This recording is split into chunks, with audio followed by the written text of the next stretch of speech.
alaikum, les gens. Bassem Vénitieux 69200, en espérant que ça va, que les choses se passent. Hier, il y a un Ivoirien qui me suit. Oui, parce qu'il y a des Ivoiriens qui me suivent. Hier, il y a un Ivoirien qui me suit et qui a lancé un débat avec moi, il faut que je vous en parle. Il m'a dit, Bassem, tu vois, moi, en tant qu'Ivoirien fier, musulman, ainsi de suite, ce qui est arrivé hier, ça me gêne. Je lui dis, de quelle façon les choses te gênent?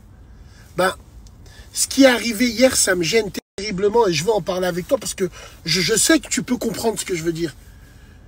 Bon, moi, j'ai évité de tourner autour du pot avec lui. Je lui dis, alors, frérot, ça te gêne de voir des Maghrébins venir faire da'wa chez vous? Il m'a dit, grosso modo, oui. Je lui ai dit, mais je te comprends à 1000%, frérot. Comme si vous n'avez pas des Ivoiriens assez bons dans le dîn pour venir et faire da'wa aux gens comme ça, faire des conférences comme ça. Je lui ai dit, mon frère ivoirien, t'as pas l'impression que l'histoire se répète? Il me dit, dans quel sens? Je lui ai dit, bah avant, c'était les colons qui venaient évangéliser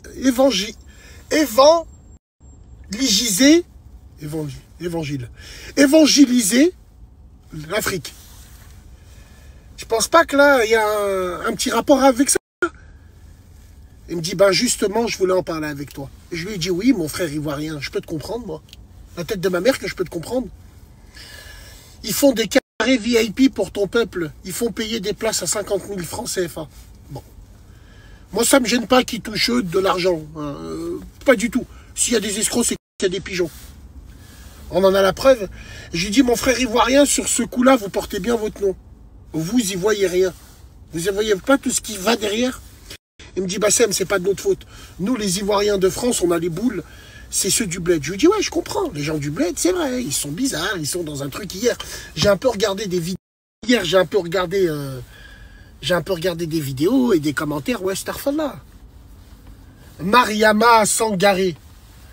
Je prie Dieu pour avoir un mari comme vous. Tous les Ivoiriens, ils faisaient des lives. Ils disaient, putain, rejoignez-nous. Regarde, on y est, nous y sommes. Ils ont cette culture de starification. Alors, bien sûr, l'islam n'a pas de couleur. L'islam n'a pas d'odeur, n'a pas de couleur, entre guillemets, tout ce que vous voulez, n'a pas de physique, oui, d'accord. Mais moi, en tant que patriote maghrébin, wallahi, ça m'aurait gêné.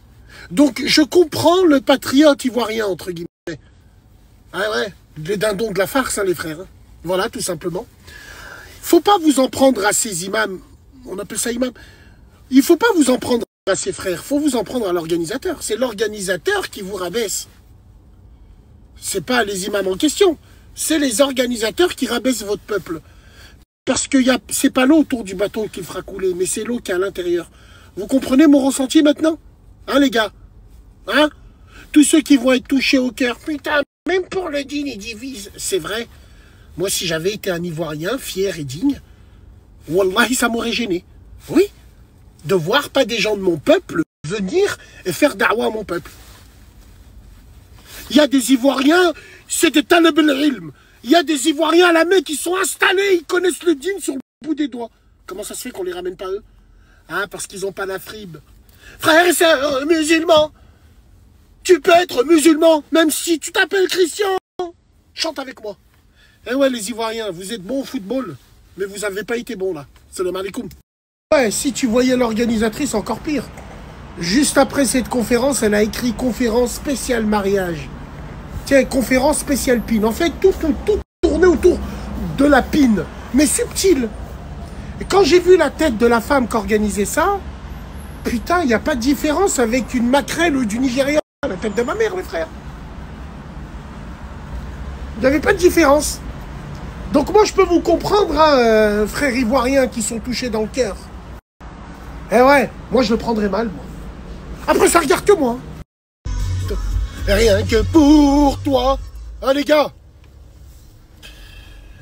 Vous réagissez, vous êtes nombreux à réagir sur la vidéo que j'ai mise par rapport au livreur. C'est de votre faute, vous vous démerdez. Vous êtes des pinces. Vous êtes les enfants à Mr. Krabs. Quand on achète un colis, on se fait livrer un colis. On se le fait pas livrer chez lui. On le met dans un point relais. Et quitte à je paye 3,99 € en plus, je payerai même 9 € pour avoir la signature sur mon colis. Est-ce que tu vois ce que je veux dire? Vous, vous commandez des colis, on vous les livre à la maison et on vous les vole. Normalement, il ne doit pas avoir de vol de colis, je suis d'accord avec vous. Mais l'humain, vous connaissez l'humain. Essayez de vous sécuriser le plus possible. Quand vous prenez des colis, ben, faites-les livrer dans des points relais. Ou si vraiment vous voulez vous faire livrer chez vous, exigez la signature à la livraison, c'est tout simplement. Mais vous, non. Dès que vous achetez un truc, vous voyez Colissimo Express, 4 €, signature, 6 €, vous zappez et vous pleurez après. Normalement, on n'a rien à vous voler, c'est vrai. Mais protégeons